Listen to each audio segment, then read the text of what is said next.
This slide cast, we're going to look at drawings specifically. So most tender documents have a drawing set after them, and these drawings are designed to provide the physical details about the drawings.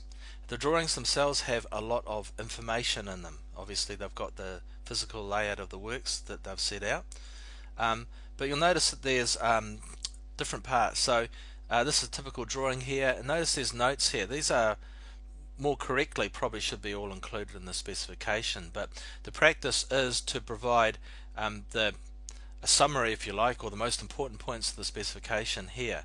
So you can see that there's stuff here about the pipeline inspection. There'd be a section in the specification on this as well.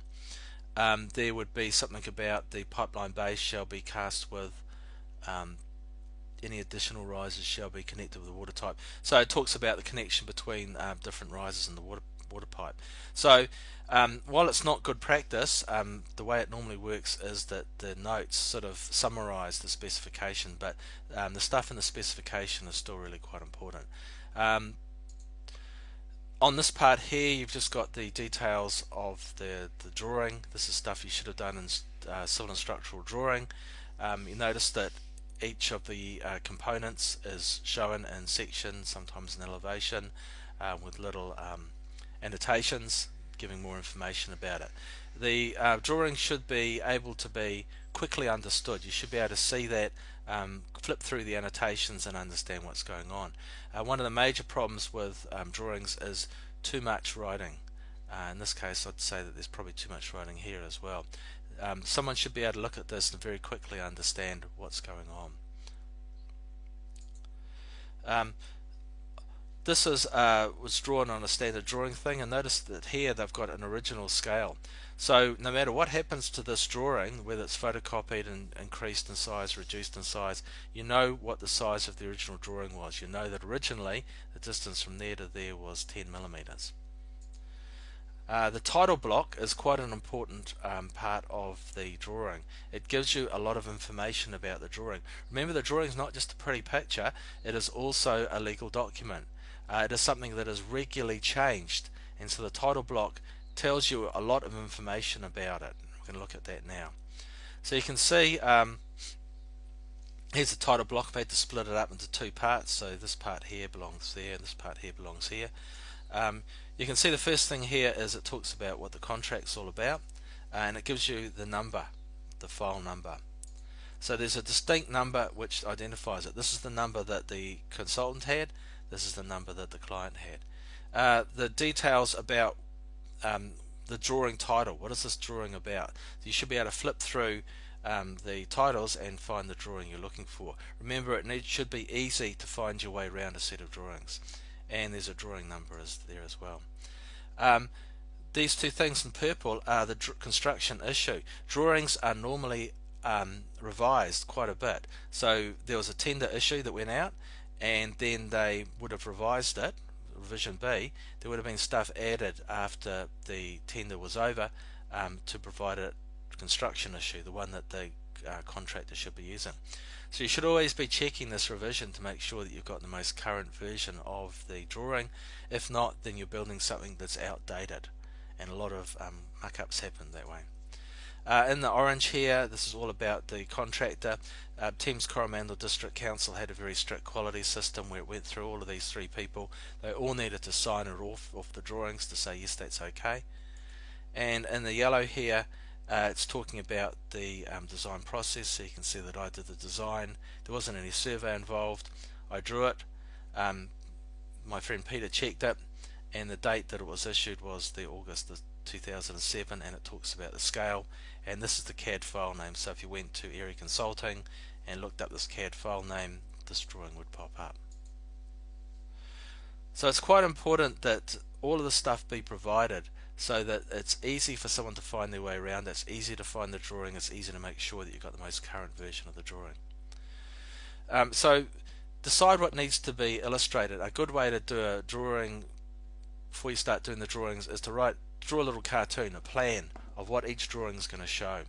Arrange them in logical order. Move from the general to the specific. So the first drawing should show the whole site, and then the later drawings start zooming in on different details and different parts of the site. Group the details for each activity on the same sheet.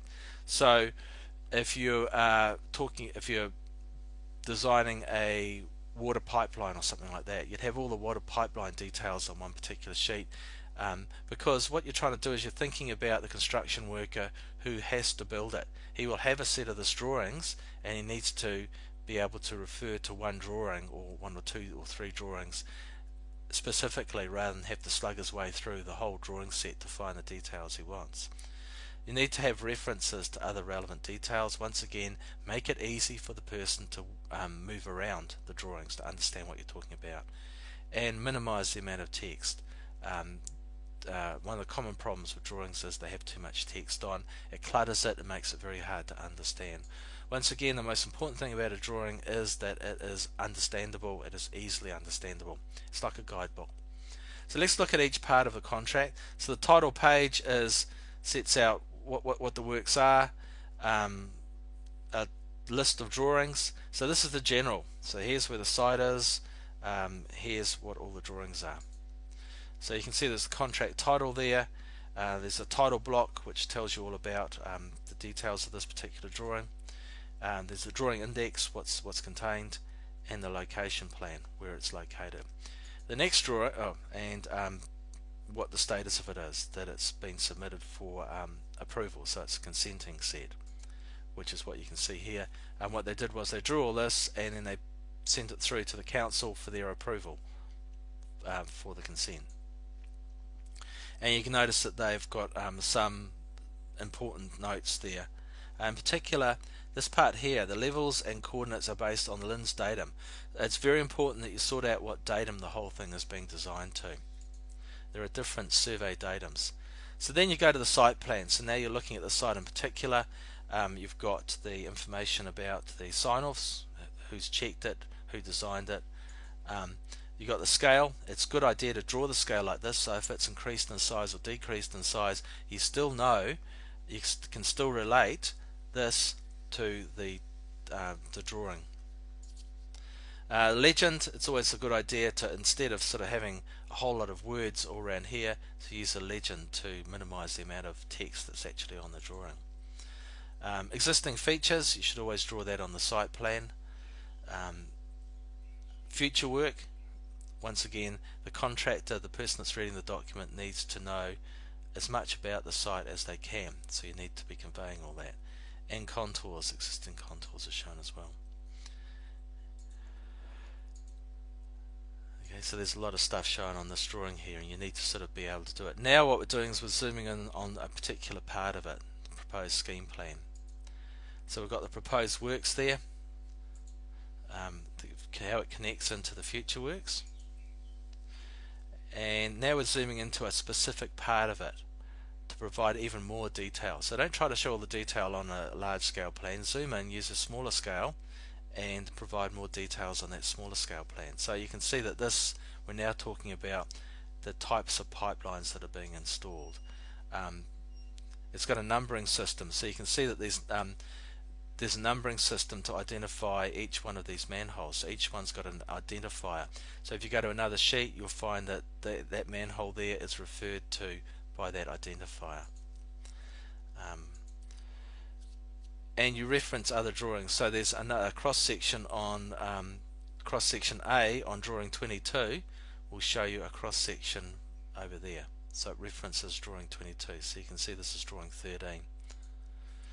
And reference other documents. So in this case they're talking about a investigation report. Then you start going on to the more specifics. So this is a long section cutting through the road. The finished ground level is that. The existing surface is shown dotted because what you're interested in is what you need to build. And the cut and fill is the distance between them both. So it gives you an idea of the extent of cut and fill required. And the chainage is the distance from the start of the project, which is what those numbers there are. And you provide, even though it's obvious what these things are, it's a good idea to put descriptions there so that the reader is very clear on what each one of these lines shows. Once again, the scale, and notice that it's a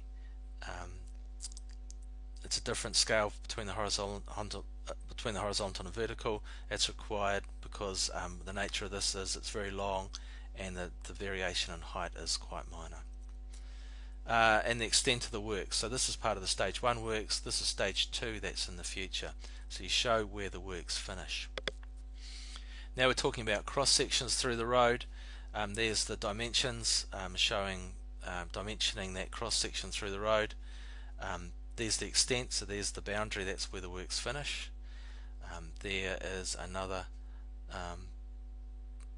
so you're providing detailed information about each of the components that are shown there. You group similar cross sections on the same sheet.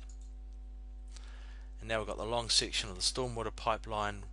Notice that in the previous drawing we referred to stormwater manhole A3. Here it is here.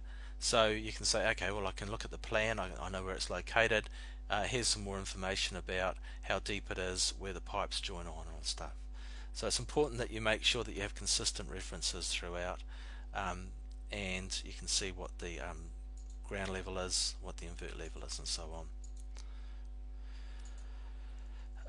And the distance between each. So there's a lot of information on this drawing here, and if it's arranged in the right way, it's very easy to understand. So you can see that in this case they've even put the pipe capacity and the pipe flows on these particular drawings. And once again they've shown the scale.